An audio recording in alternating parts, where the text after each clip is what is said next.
You're welcome to Springboard, your virtual university, the foremost developmental program.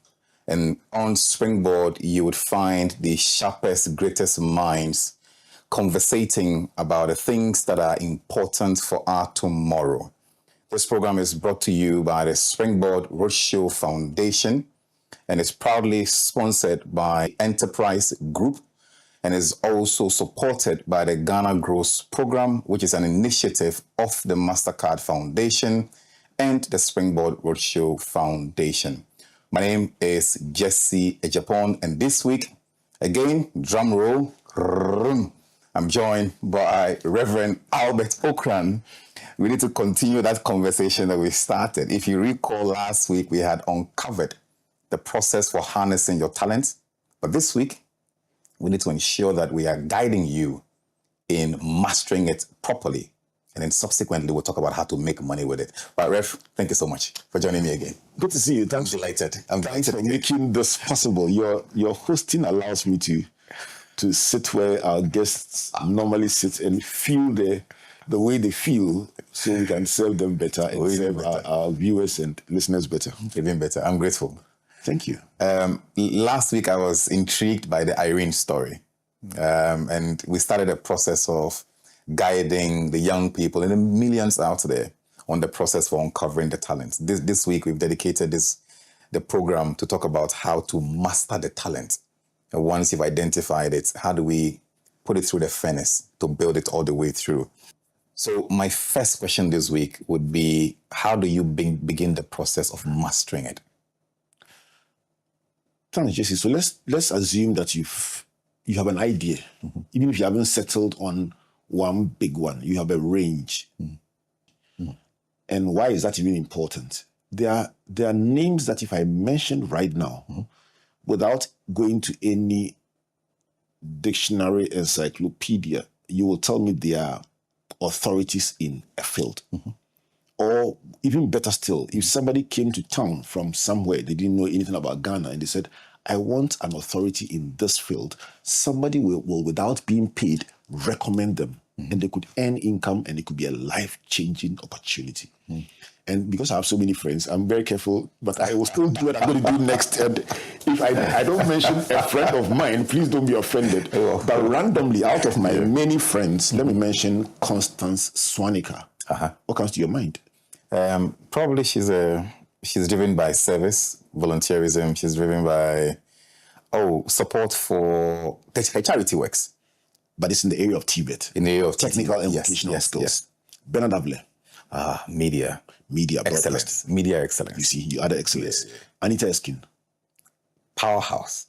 Communicator. You see, you are adding an adjective to express to describe even the industry she's in. Yes. Let's move on to Theresa Ayode. Theresa, innovator, events excellence. Okay. Yes. Portia Gabo. Portia would be strong, resilient. In the area of Portia, where would I put her? Advocacy, documentaries, the vulnerable. I put her broadcasting in advocacy.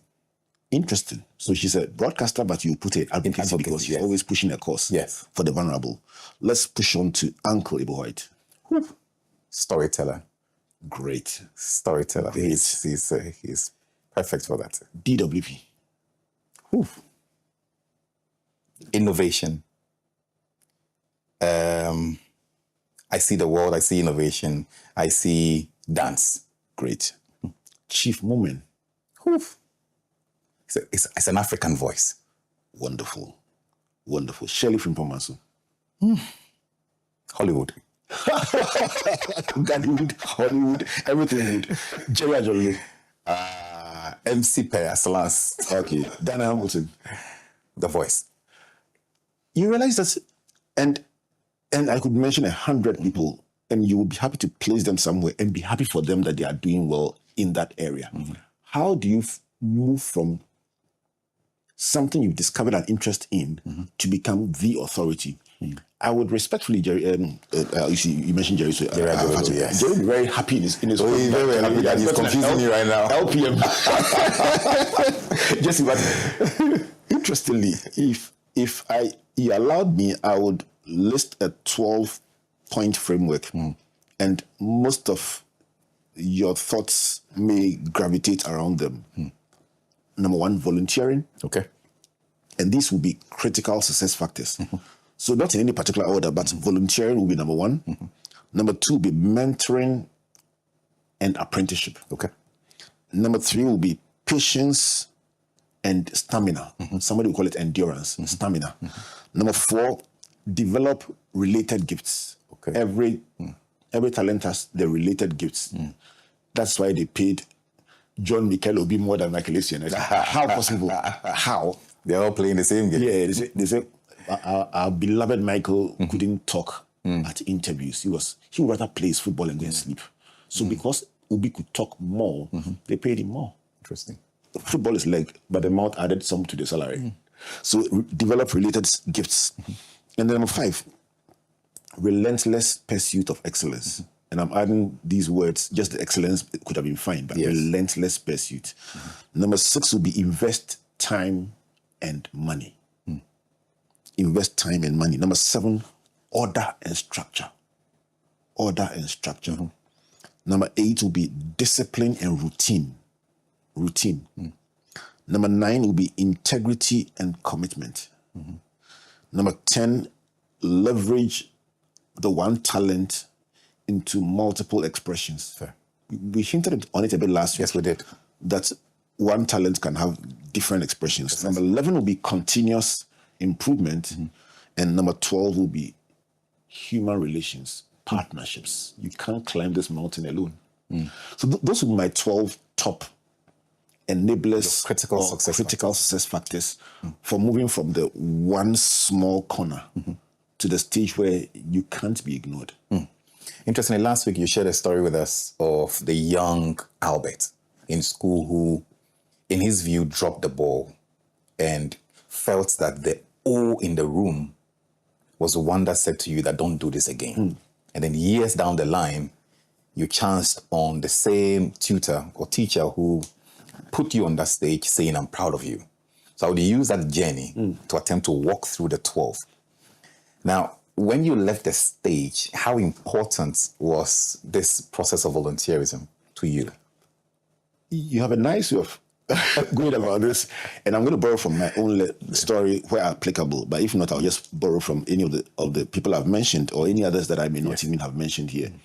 So in my own life, volunteering, interestingly, I've reflected on the turning point in all that I do.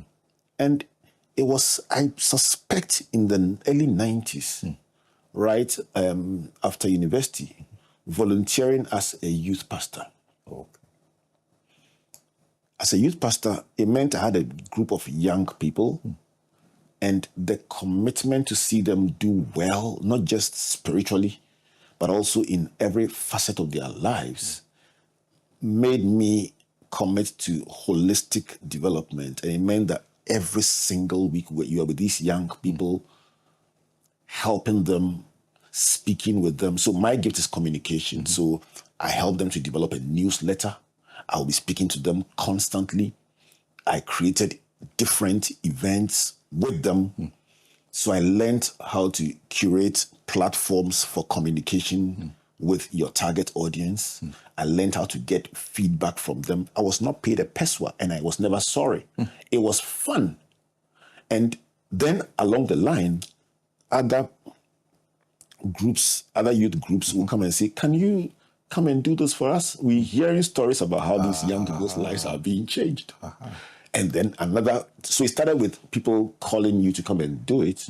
And then more serious people started calling you. And then one day somebody said, I'll be happy to give you something for doing this. You're like, listen, I will do it for free any day. Similar to what the twin said in the last conversation. So volunteering is very, very key. And even in the journey of Springboard, there were several years that we did what we did, and somebody would tap you and say, what is in this for you? And we said, we love what we do. But as you do it, you get noticed, and more partnerships create opportunity for you to serve a bigger audience. Still, the volunteering heart is there, but you don't always now have to scrounge for resources to reach the millions you want to reach because your hard work now begins to get noticed. But it starts with volunteering. I mean, interestingly, for me, I've never heard the story of you volunteering as a youth pastor because I haven't followed the story of your beginning. So I've seen your story in the middle of he being an executive pastor. But so it's interesting you saying this. Now, after the volunteerism, did mentorship play any role in the process, and how did that manifest? And one would say that the volunteering and the mentoring are interrelated, but I choose to separate them because the role of mentors in my life are very pronounced, and I don't even want to. Their mentors are volunteered for, but I want to separate the mentoring part because one lesson from a mentor can take care of 10 years of your life. There are things that I've learned from people ahead of me that I learned just by watching them. And I said last week that I've learned much more from Pastor Table by watching him than hearing him. Yeah. And hearing him is profound, but watching him is even more profound. Because I find that in the role I play now as pastor at the New Wine Temple, I often reflect on what would he do. And that's more than enough school for me. 20 years of watching him, I find myself asking, what would he do? What would Lady Joy do?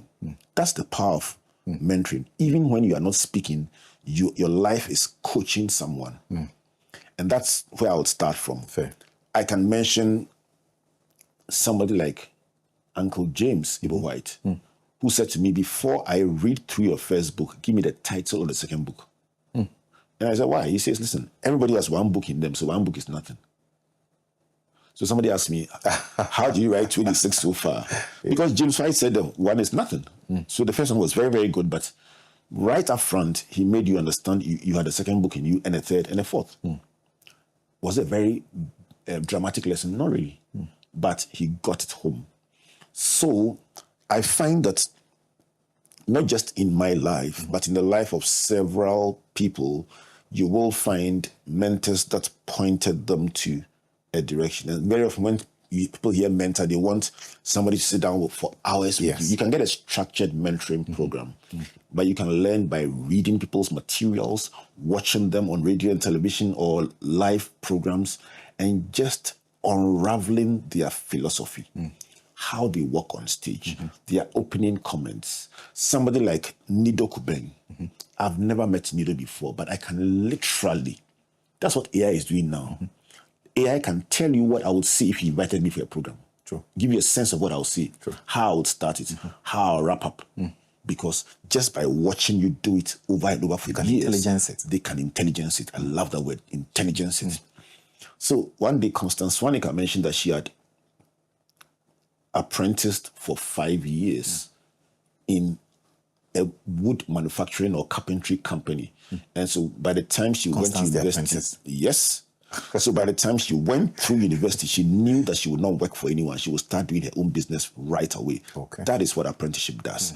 Makes you know who you are and where you want to go with the talent. So the first one, yes, is volunteering.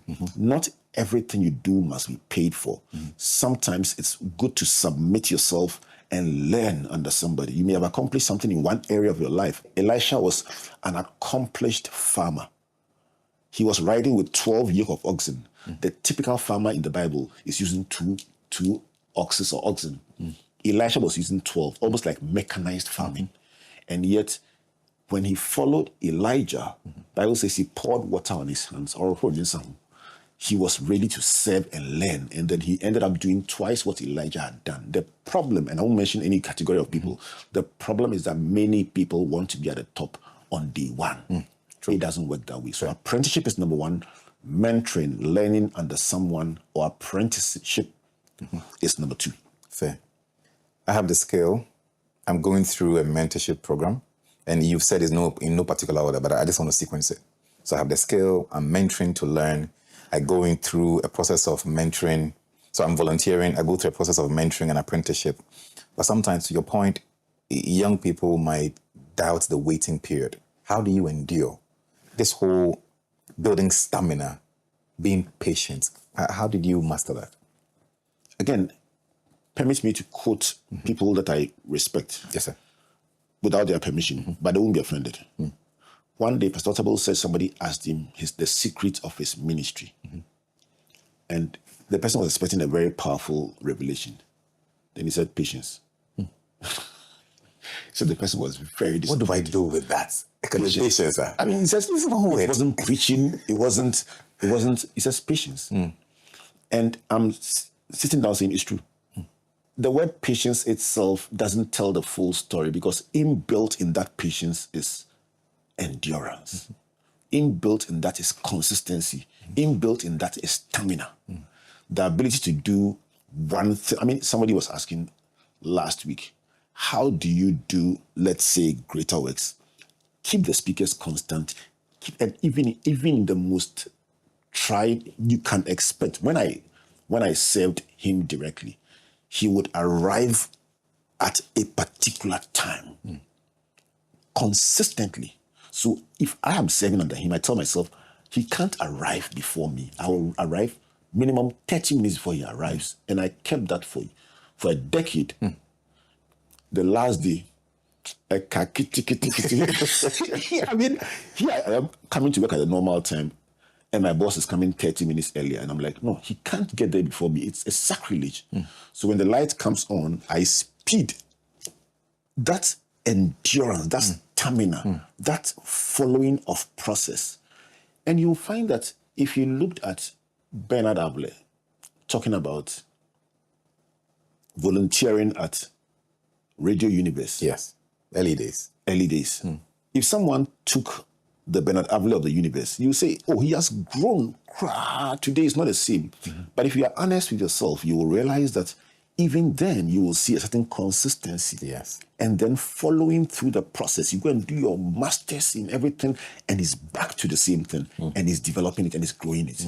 So the consistency, the patience is very often the hallmark of people who Stay the course. They will stay the course. You gave us a very interesting story of as a comparison between ACN and OB, and I think I'm interested in that, because let's explore this developing the related gift. Because hey, last week you said I should find my talent, you build a talent, and now you're saying that in building the talent there are other incidentals that would help you propel it.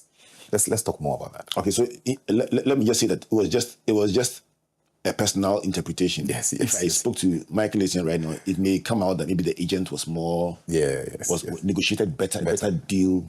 But at one point he was interviewed and he says, I would rather, when I close, go and sleep for 14 hours. And that's where I get the stamina to play the game. But I'm just saying that listening to various experts on the EPL, the English Premier League, they make it sound very clear that in clubs, your routine. One day, Jesse Agyepong, former Liverpool goalkeeper, when he retired, he was asked how he feels. He says he was confused the first working day when he woke up. Because your life is determined for you. When you must train, when you must do your media circuit, when you must do this. So he woke up and there was no one telling him what to do, and he was confused. So the club makes money when you interview.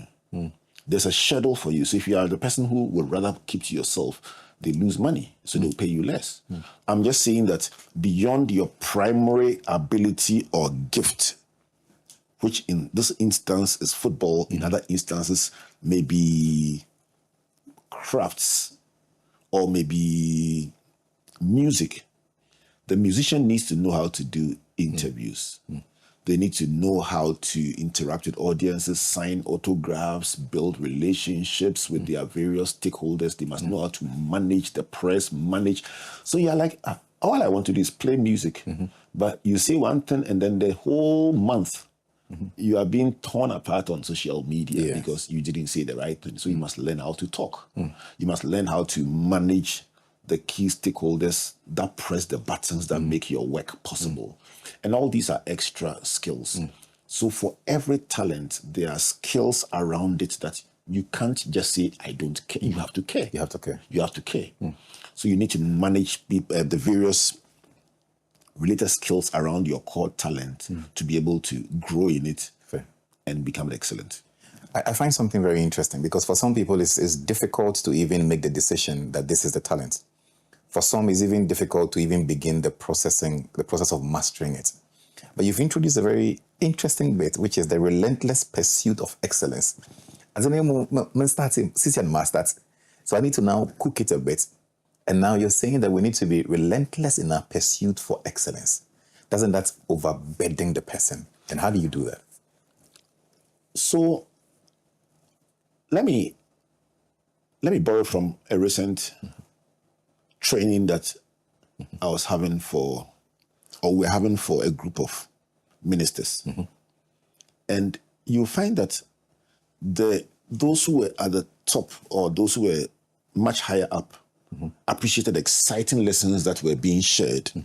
But those who were at the beginning stage, startups, kept saying, I'm small.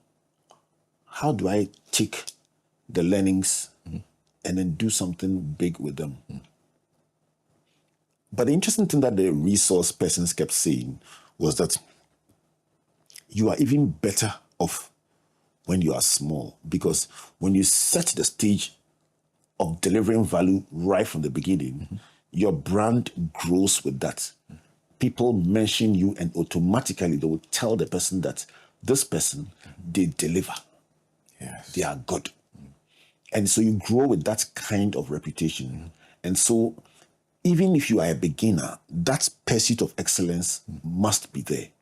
Some of the most accomplished people that you will think about, you will find that from the very day one, they made a decision that was contra-cultural.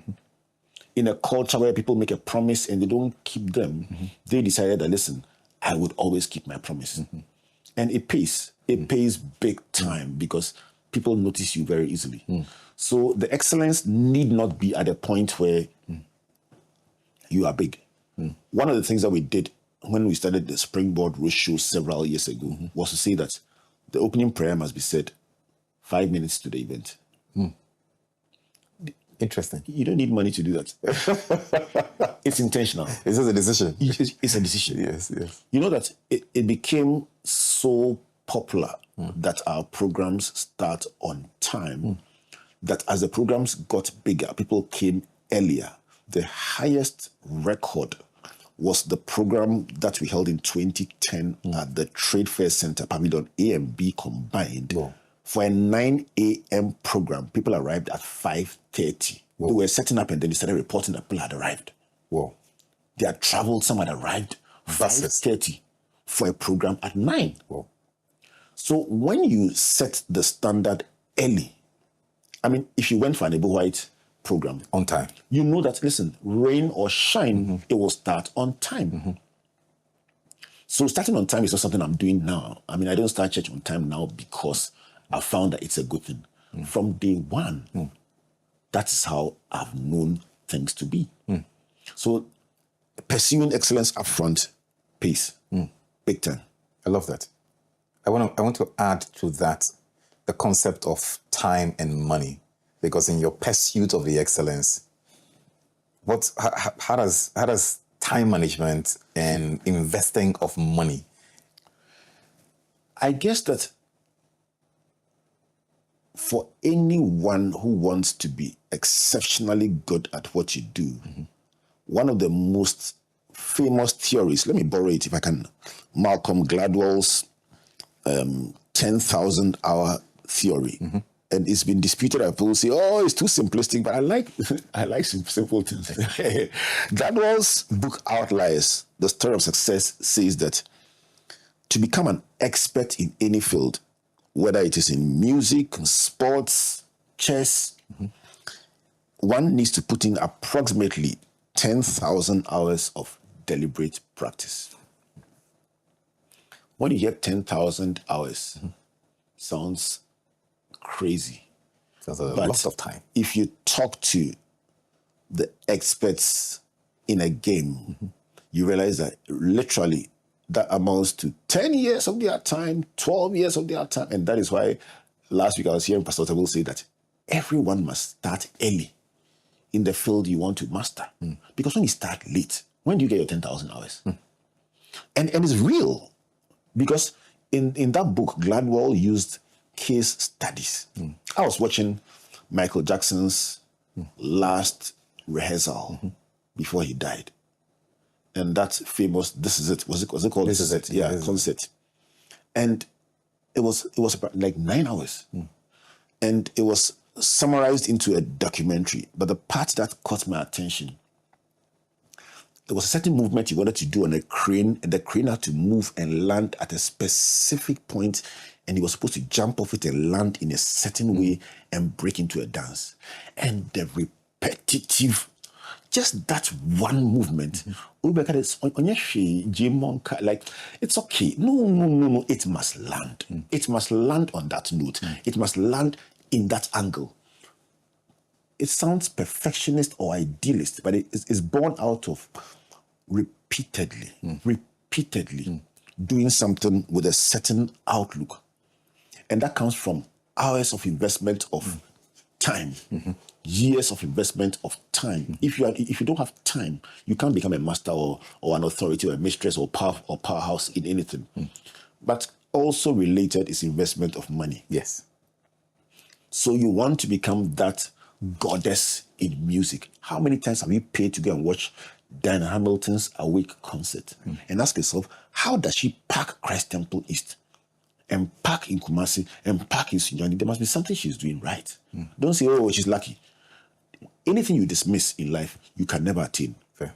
Go and sit down, pay money, get a front seat, pay, what do they call that, VIP. VIP. So your camera can catch the... You were there some. Yes. How she got on stage, how she dressed, how she... I mean, anyone who's doing anything that you see, I mean, Pastor Tabo just finished his conference, Doulos conference. You may not go to his church, but go and sit down. How do you do a pastor's conference? How do you pack a venue on day one? What do you do? How do you manage it? And one of the most enduring things that emerged was that instead of mass speaking, there were shorter deliveries and more conversations. So now the science behind that, you only know, but it's 2 years of delivering, investing time, investing money. So you must be willing to buy books, buy audios, buy softwares, and sometimes just pay to go and sit and watch someone. You must have a library. So I'll pause here for now. Obviously, your first half is half time. You're my co-host. It's okay. You can interject. You can interject. Yes. But definitely, yes.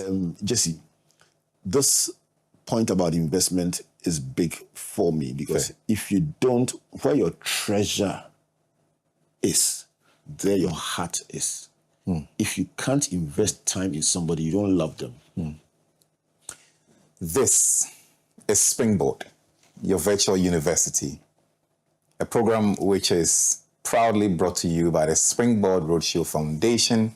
It's also sponsored by the Enterprise Group, and we are proud and excited to also be supported by the Ghana Grows Program, which is an initiative of the Mastercard Foundation in partnership with the Springboard Roadshow Foundation. My name is Jesse Agyepong, and my guest today is Reverend Albert Ocran, and we are accelerating your drive to make sure that the talent is harnessed quickly. When we come back, there's more. We'll be right back.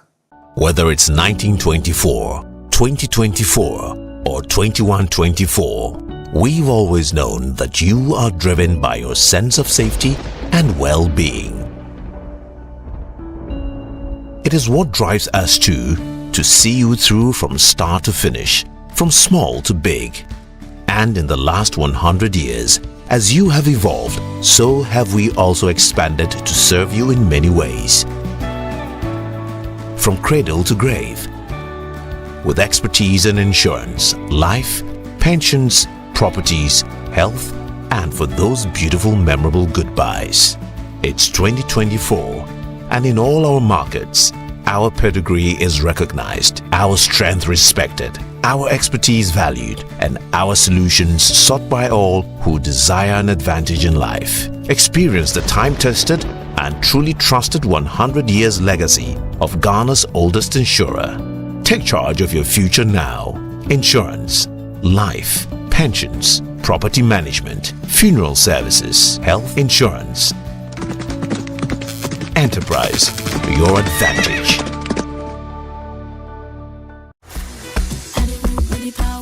Learn something new every week and be inspired by innovations, impact, and success stories of individuals making strides in the agricultural, agribusiness, technical, and vocational skills sectors on Ghana Grows Ejuma with Arabo Kumsin and Yabitha. Join us this and every Thursday on Facebook at 7 p.m.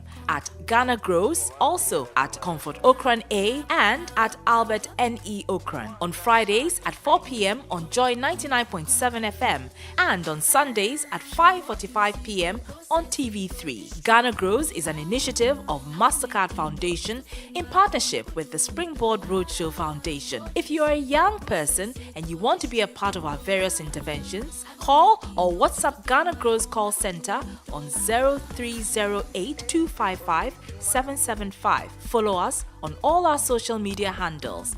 Ghana Grows Ejuma. Hope Day.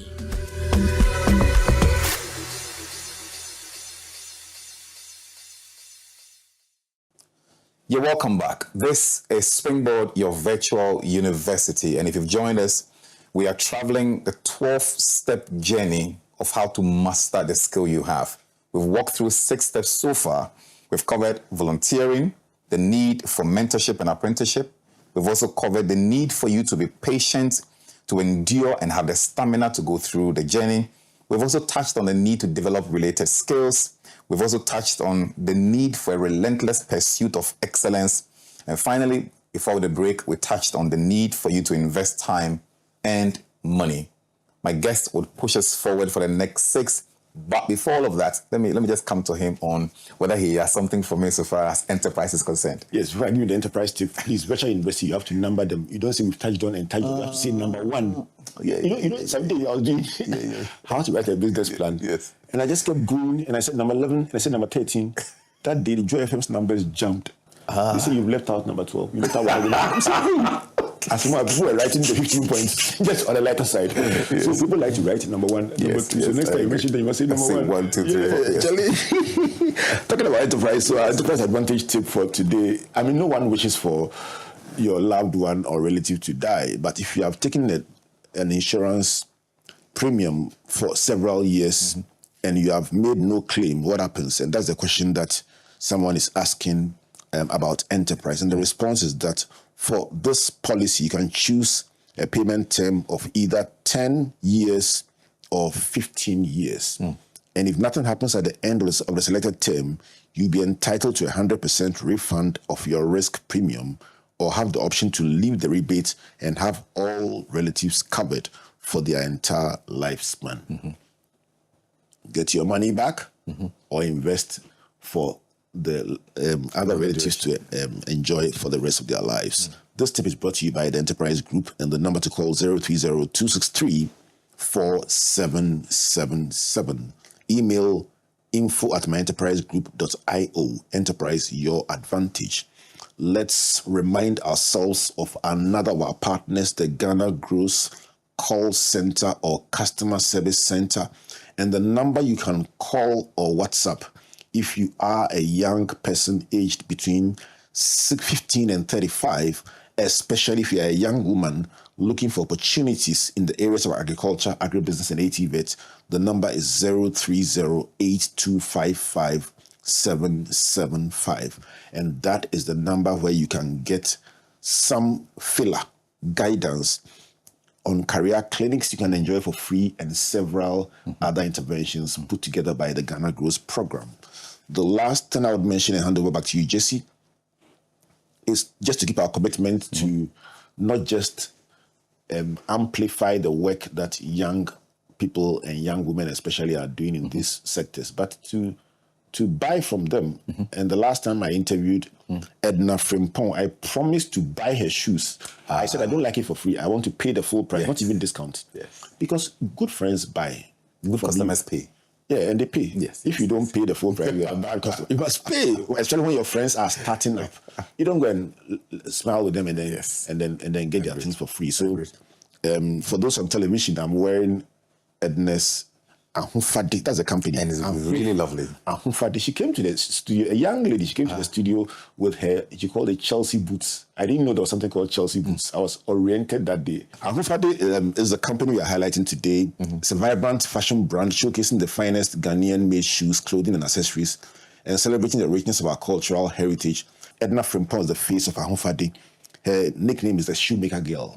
And she has a degree, a first class, but she is doing shoes proudly. And we just encourage businesses like that. And she's a pioneer and one of the winners of the Ghana Grows Young Innovators Awards. So if you want to call Ahufade and buy their Chelsea boots or any of their fashion accessories, the number to call 059 8643 018. 059 8643-018. Jesse, over to you. Every time I've heard of the concept of order and structure, I think there's a powerful story that has been told by you before. I'm not sure whether it was Solomon and the Queen of Sheba or so, or Queen Sheba or the Queen of Sheba. And when she visited and the palace had order and structure, I think I've heard that message before. I'm not sure where I heard it from. It's from one of our books called Sheba. Even better. And just last week, somebody from Kenya was asking if there's enough you'd like to buy for his whole church workforce. But it wasn't enough. The guy met me at the conference and said, if I could buy all. Can we talk about order and structure? Order and structure is at the heart of all growth. No matter how talented you are, without order in your life, you will suffer setbacks. I am only quoting this because the person said it in a public space and we have history. So I went to a school in Tadi called Chapel Hill. And one of our role models was Kiki Jan because he played for CBSA. Yes. Growing up, he was one of our stars in our primary school. And he talked about days, in one of his interviews, about days when he could have as much as £1 million in his hands because Kiki was just too talented. But he tells a story of not having order in his life. And because he didn't have order, he was supremely talented, but the disorder brought him down to the point where he had no money. And before he passed, Kiki shared his story on several different platforms, encouraging young, talented people to have order, structure, governance in their lives. So talent is not enough. Without order, without structure, without governance, you'll be extremely talented, but possibly never even reach the level that Kiki reached. To be able to even say, I was there and I came down. You very often will remain at the rudimentary levels of your talent because to break through to a certain level, there must be order. There must be some level of predictability. You know what you are going for. If you are unpredictable and people don't know what to expect, they can't recommend you confidently. Agreed. So there must be order, there must be structure, there must be governance, and it's very key for growing a raw talent. Do I hear you almost say you need to be disciplined and you need to have routine in what you're saying? In fact, order and routine are cousins. Yeah. So separating them was difficult for me. So now that you bring it up, let me mention routine. I mentioned earlier on that many of my mentors, maybe because of my own proclivities, I tend to admire mentors who have routine. And that's why I literally, you can tell from the conversation that I have a deep respect for Pastor Table. Yeah. It's born out of just watching a man of routine. He's very routine. He's very, very predictable in his routine. And it's something that I ultimately admire because you can achieve much more in 24 hours if you're a person of routine than if you're haphazard. Fair. And very often, very talented people, very skillful people accomplish far more in one lifetime than others will do in 10 lifetimes. For that to happen, you must have routine. You must work with a schedule. You mustn't just be the kind of person that you stand up and you're going, you wake up and hey, what's the plan today? No, you must have routines and schedules. You'll be surprised that you can pack 48 hours into 24 with a routine. Okay. Without a routine, you say, oh, I wish I were, somebody said, I wish I were not bivocational. I wish I were doing this full time. if you have a routine, you can be bivocational and accomplish more than somebody who is full-time and is disorganized. I agree. So the element of order is in the routine, and I agree about that. But very often, accomplished people work with a structure and a routine, and they don't like departing from it. Inherent somewhere in discipline, my assumption will be that there's the need for you to be guided by integrity and commitment. Now, because you put integrity and commitment together, my assumption is that the integrity is to yourself and to others. Would I be right? Yes. I crack a joke about, and what no quality is priceless. I mean, a survey was done of the 500 biggest and richest CEOs in America at the time. And they were asked, what would you reward in looking for somebody to inherit, manage, promote in your business? And overwhelmingly, they went for integrity.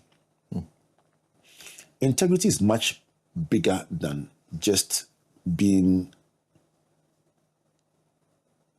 honest. It's much bigger than that. It's being true to the core, the values that you say, these are my values. And I was cracking a joke the last time, just to broaden the concept of integrity. I cracked a joke about Oshin. I've cracked that joke before. About Oshin. That when Oshin was Oshin, the first soap opera in Ghana, some people were so true to Oshin that even when there was doomsday, they would literally carry a television and run across the street from Osutula, looking for any house with light. If you don't have the television, I have a television, you have light. Let me put my TV down, plug it, and let's watch Oshin. I remember it so well. It's just about that level of commitment that says, listen, there may be lights off, but I promise the person in the wedding dress on Thursday, I can't break my promise. So I will deliver the wedding dress, even if it costs me extra to go and do it elsewhere and deliver it. So that part is about delivering on Wednesday, exceeding your promise. And so the example you gave about Solomon, the Queen of Sheba, inherent in that example of order, structure, beauty of an operation that you're just watching it roll out and you're like, hey, Solomon, you are good, was the expression by the Queen of Sheba when she finished watching him that, Charlie, you are even better than I thought. Yeah. When I was coming, they said you were good, but seeing it, you are better than I thought. That means also that Solomon must deliver it every day. Not that today you are good, then tomorrow it is shoddy. You must deliver it every day. Consistently. You are happy, you are sad, you are excited, you are not in a good mood. The day I lost my only sister, I was struggling to host the show, but I had no choice because that day I had made a commitment. The listeners were listening. And I remember coming into the studio, there were tears in my eyes. And then I wiped my face and I host the show. Then somebody sends me a text, what I heard, is it true? When I finished the show, I texted yes. Then I broke down again. But the 1 hour I was on air, you won't even know I'd lost anyone. Was it because I didn't care? Oh, I cared. She was my only sister. But at that point, I had a commitment to the people sitting in front of me from all over the world. I must keep that commitment. And then I broke down afterwards. It's a certain commitment that says, I just can't afford to fail the people who have entrusted their viewership. And that's why 17 years. And somebody says, you still take this thing so personal like you did when you started. I say, yeah. Until I stop hosting this, every show must deliver value. Fair. You must matriculate and graduate, and your personal value must go up.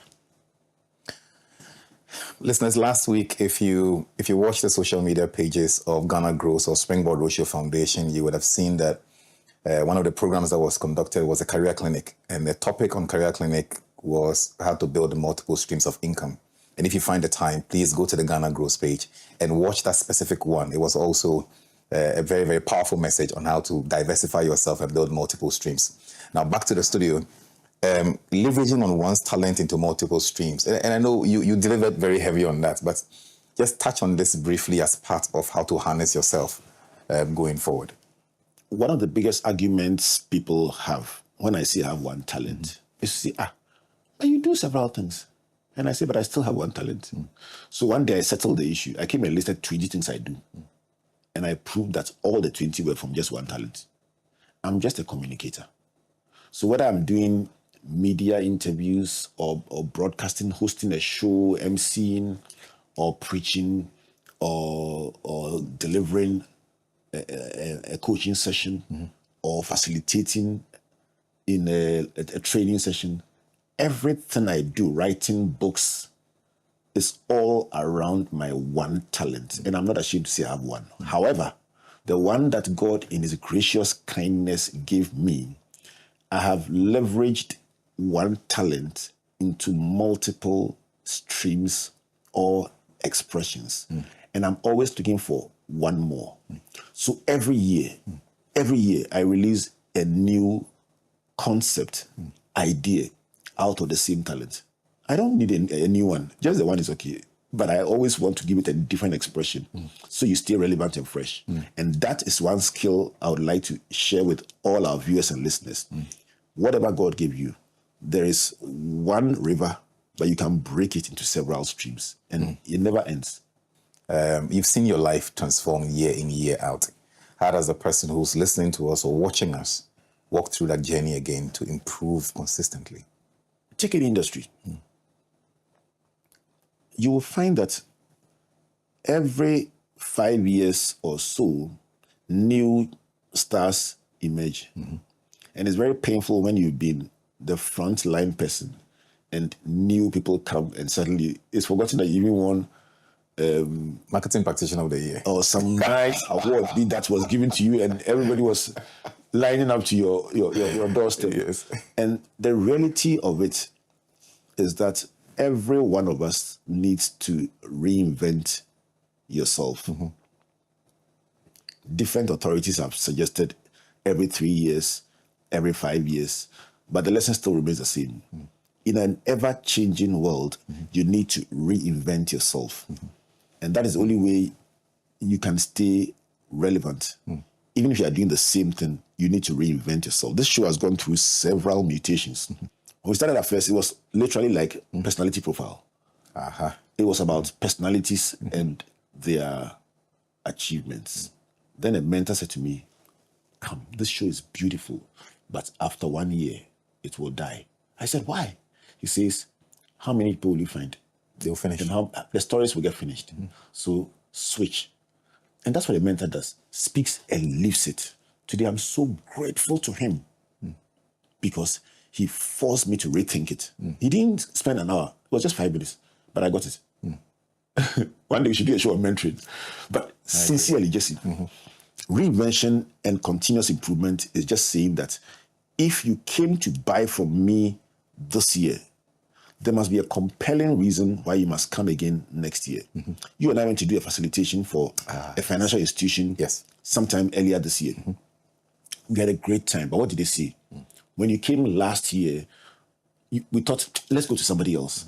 But we said, no, it was so good last year. So we were expecting something like that this year. Then you came, not only had you reinvented yourself, brought a different person with you, and then changed the whole approach, but they said it was far better than last year. Then you stay relevant. Then they call you again next year. The moment they call you to sing, to perform, to do anything, and you say, last year was good, but this year, as in one year.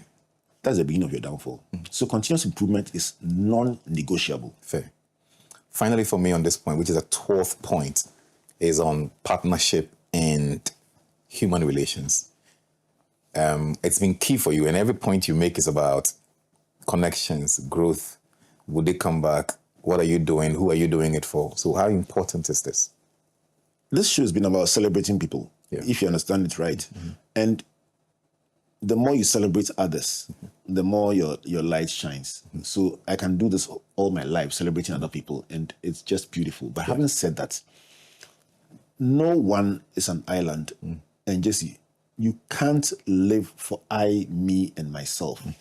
So if your whole mental construct is about my talent, it must be seen, I must do well, I must rise, and you don't understand that sometimes your greatest opportunity to rise comes from serving somebody, supporting somebody, helping to lift somebody up. And you think only about yourself, you can only rise to a certain point and you will get stuck. How much of you is there? How much of you is the world interested in? So the concept of Ubuntu, let's rise together. There is enough space in the sky for all of us to rise. The concept of synergy that says that if I help you, Jesse, and you help me, 1 + 1 becomes 3. You become better, I become better. That outlook normally brings more help your way and allows you to also grow faster than if you are just focused on yourself. Sometimes did you ever see the story of the food that was put just close to two creatures, two ants, and they were given a ladle far longer than where the food was? And the selfish person is thinking, how do I pick the food in front of me and put it in my mouth? The ladle is too long. Until you understand that, stretch your hand, pick the food in front of the next person, put it in their mouth, then they can also stretch the ladle, pick the food in front of you and put it in your mouth. You both die hungry. So teamwork and partnerships are very key to growing your talent. Jesse, over to you for the 12.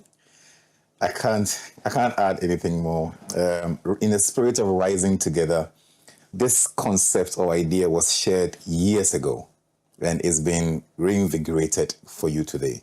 So you and I can rise together. You've been watching Springboard, your virtual university. This is a program that has been brought to you by the Springboard Roadshow Foundation. My guest today has been Reverend Albert Ocran, and I've had a phenomenal time. Let me recap a bit for you just to give you a sense of the critical success factors, the 12 success factors for you to master your talent. Number 1 is the need for volunteerism. Understanding that once you volunteer, you harness your skills much more sharper. Number 2 is that mentoring delivers so much for you. You learn from those who are ahead of you. Number 3 is a need for you to be patient, the need to endure and build stamina on this journey. Number 4 is the essence of developing related gifts. Number 5 is you being relentless in your pursuit of excellence. Number 6 is you must invest time, and you must also invest money in that which you seek. Number 7 is for the need for you to be guided by order and structure. Number 8 is it's essential for you to be disciplined and build routine for that which you're building. Number 9 is to be guided by integrity and commitment.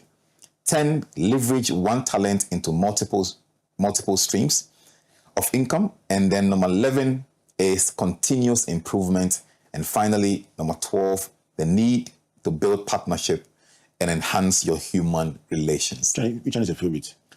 My favorite is the last one, number 12. Why? It's something I need to work on big time. You know, I want to ask, as we engage, as is our custom on the virtual university, you will definitely be engaging on social media. Yes. So on your behalf, I'm asking our listeners and our viewers, which one of these 12 is your favorite? And you say it is the number 12. In fact, it's not my area of weakness. I've seen 2 areas of my weakness. But I think one that I find very interesting is the partnership and human relations. I need to work on that. Plus, expand or build on my weaknesses. So I think it's very important. I've learned so much. Which one is your weakness?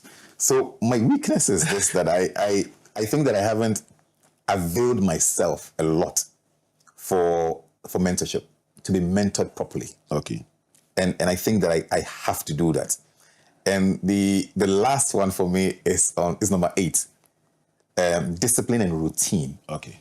Because as a creative, sometimes it's very difficult to be guided by the structure of things. Because as a creative, your mind is very scattered and you're thinking in multiple ways. By the time you realize it's 18 hours and you haven't done anything. Yeah. So I have to fix that. I had this conversation with Nana Kujodia. Okay. Fantastic. Mind. Yes. And he says, his argument is that what in the midst of the seeming chaos of the creative, that is their routine. He says, I can, the famous, is it Ogilvy and Martha? Story about this guy who was given an advertising contract and went working, he eat and drink and go and work and come back, work and come back. And the last hour of the last day, sits in front of the clock, and the clock is ticking, tick-tock, tick-tock, and then he snaps the concept for the the Rolls-Royce advert. At 100 miles per hour, you can hear the sound of a pendulum clock. And the car was sold out. And you say the guy got the song, he got the song in, he got the concept in 5 minutes. Yeah. The late Danny Nettie, who wrote the theme song for Springboard, says he composed it in 5 minutes. But pushed further, he said he reflected on it for a long time and did nothing. So it may be a routine for you as a creative to just keep reflecting. It's like you're wasting your time, but that's a routine as well. So comfort yourself a little. But thanks, Jesse. If I can thank you, is the little I can do. Next week, let's do this again. Or I think we should. And I actually had an amazing time. The cash version. Even better. Yeah. That's how we monetize it properly. Yes. Monetization is our topic for next week. Yes. How to make cash from your gift. Okay. I want to bestow on you the honor of this program's closure. Well, what do I do? Let me say a big thank you to all of you for joining us on this journey.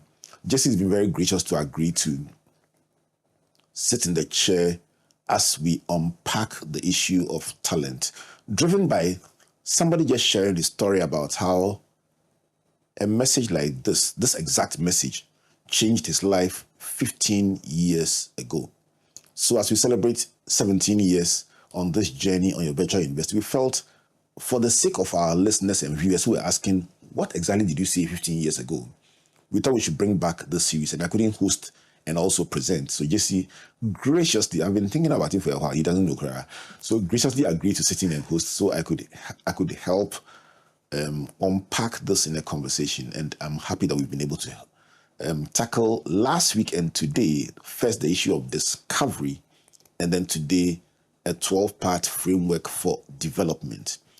Next week, call somebody to call somebody. Tell them Sunday night is devoted to your virtual university. Let's matriculate, and for an hour, let's go into the issue of deployment.